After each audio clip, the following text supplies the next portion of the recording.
An unspeakable ending to the tale of the two missing children, the remains of Tylee Ryan and J.J. Vallow, found buried in shallow graves in Chad Daybell's backyard. For the first time, the 5 Daybell children, Emma, Garth, Seth, Mark, and Leah, are speaking out together in defense of their father, who has pleaded not guilty to all charges. Did your father, Chad Daybell, play any role in killing J.J. and Tylee? No. Then why were their bodies found buried in your father's backyard? I don't know, but I do know that if he were to commit a crime, he wouldn't be foolish enough to put the evidence in his own backyard. Nor would a one-time professional gravedigger have dug such shallow, crude graves, says Seth. He knew how to dig graves, and that just doesn't sound believable to me. But investigative reporter and CBS News consultant Morgan Lowe says that argument doesn't hold up if Chad were in a desperate panic. Saying that somebody's prior experience as a gravedigger means that they wouldn't just sloppily bury somebody discounts all of the psychological pressure that might be affecting somebody who's trying to get rid of bodies. This is where Tylee's body was found. It was back here. Emma took us to her father's backyard to show us another reason why she believes her father wouldn't have buried JJ and Tylee here. You can look around for miles and miles. Their property is surrounded by plenty of places to hide a body. There's land down there that no one would ever touch. What do you say to those people who are still very skeptical with all of this? It might seem like a convenient excuse, but if it's the truth, we have to hold to it. Emma believes the children were put in her father's yard on purpose. He was framed. Before I play this, Detective Wheeler, you see on screen a video that's put in front of the jury. Yes. Can you just explain and confirm what that is? That's my patrol vehicle with Chad Daybell sitting in the back section where we have our detainees. And Interview the best we can. Sorry to interrupt.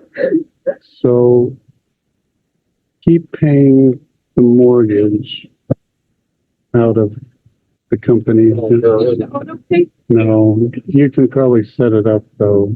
Okay. I'm trying to, it's Wells Fargo. In that same pamphlet, the password. I'll look, But- but I've had a lot of success with mom stuff. Just saying, will you help me? My mom died. I'm pretty sure. Will you help me? My dad's in jail. That's the same. It should be paid through. Yeah, I'm not coming back. So I might not tell Joe about it either. about the money. Yeah, I have an account that's just in my name. I'm just gonna put it in there. Wait. Well, Garth knows. Hi guys, welcome back to Crime Time with Jess. You probably are wondering what the heck I'm doing in the car. It's 5 o'clock in the morning and my family is still asleep, so I don't want to wake any of them up by doing this video. So I just decided to come out here and do it here. If you cover true crime or are a true crime person like I am, there's many mornings that I wake up and I instantly start thinking about cases. So I haven't been covering this case on my channel, but this is a case that I have followed from the very beginning, way before the kids were ever found or anything like that. And I've been following, I followed Lori's trial all the way through, and I've been following Chad's trial intently. So those two clips that I just played with Emma Daybell and her siblings, and then with Chad Daybell and Emma Daybell. As you can see, all of the Daybell kids feel that their father has been framed. I have my own opinion about that. I think that's ridiculous given the evidence that we have seen, especially the kids being buried in his backyard, which is absurd. But the second clip was played in open court, as you can see. To give context to that, Chad Daybell was placed in the back of the cop car. The FBI is in his backyard at that moment, literally digging up Tylee and JJ. And Emma asked to go over and speak to him while he's sitting in the back of the cop car. They allow it. So when she goes over to him, she is emotional. She tells him she loves him, that she's going to take care of him, and all this kind of thing. They immediately start talking finances. Okay, so Chad is telling her, I have these cards. You can take this card. This card has some money on it. I have $9,000 um, in a bedroom upstairs, and you can get them out. They're in white envelopes. So, but as you can see, Emma Daybell says, "Oh, well, I've had success telling people that my mom died. And so, I think I'm going to have success with telling people that my dad is in jail." When she says, I've had success telling him, oh, my mom died, her and Chad both laugh. They both laugh at this point, and I have no idea what is so funny about her being successful with telling people that her mother is dead. I feel like that was really weird. And it was sort of her saying, oh, I told him my mom's dead. I'm going to tell people my dad's in jail now. Like, they're going to help me do whatever I need them to help me do. And they both just find this funny. Then you also hear Chad tell her, something about a Wells Fargo account. And he also tells her to, take that money and she could put it into her own personal account. She says, I don't think I'm going to tell Joe about. And he goes, what? About the money? No. Like, no, don't tell Joe about this money. Joe is Emma's husband. So she's literally telling her father, I'm going to lie to my husband. I'm not going to tell him about this money. I have my own account. I'm just going to put it in there and not say anything about it. So, I wonder where she gets wanting to deceive her spouse, like father, like daughter. So, but let's hear now what Chad Daybell really thinks about his family, because it has come out in open court. They put a former FBI agent, his name is Agent Hart, on the stand. He has read all of the iCloud stuff, all of the text messages. Um, he has seen all of that. So he's on the stand, he's testifying, and they're going through these texts. Now, we'll start here.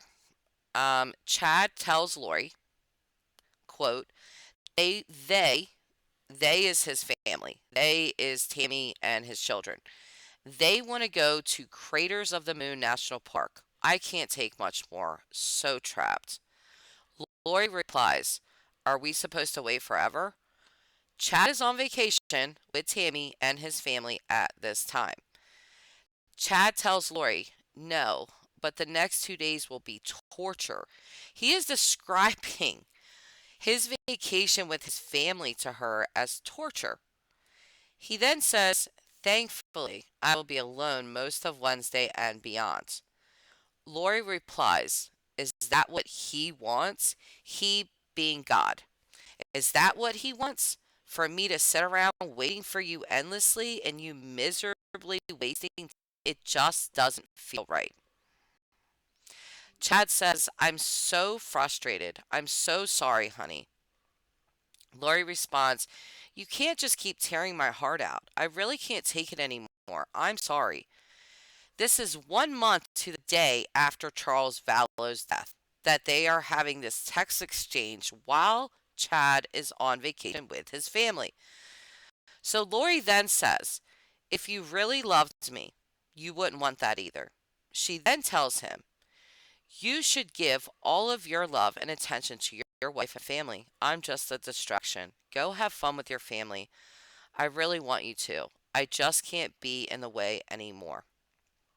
If things change, then we can talk. But we have nothing until things change again. Chad responds, Oh, honey, this is so crushing. I feel so destroyed inside. You know my love for you is deep and real. I want change. I'm constantly begging for change. I want you. Nothing else matters. But I am hindering your life, and you deserve better. I love you so intensely. I just need to do something else so I can pull myself out of this deep despair. It's not like me to be this way. It's been way too much for way too long. Lori says, the pain is unbearable. Lori then texts Chad and says, I'm so alone without you. It is devastating. Chad responds, I feel so alone too. We are surrounded by celestial relatives that are simply obstacles. I am so sick of it. Lori responds, me too. What is it that you really want? Chad says, I want to be with you. That is my greatest hope and dream. I would happily join you tomorrow if it felt like Kevin would not strike us down. Agent Hart says telestial references the lowest level or degree of glory of heaven in the LDS Church. So, telestial relatives is a reference to people who are in the lowest level of heaven. This is how Chad Daybell is describing his family as nothing more than celestial objects that are in his way. That is what he saw his wife of 29 years, the mother of his children, the grandmother of his grandchildren. This is how he saw them. Just obstacles in his way of him and Lori being together. It's disgusting and it's sad. And Tammy definitely deserves better. And I hope, as painful as it may be for them, that the Daybell children see this because I think they need to know the truth and stop being in denial. I feel like it's so disrespectful for to Tammy that all of her kids are in such denial and you know backing her murderer or her alleged murderer at this point.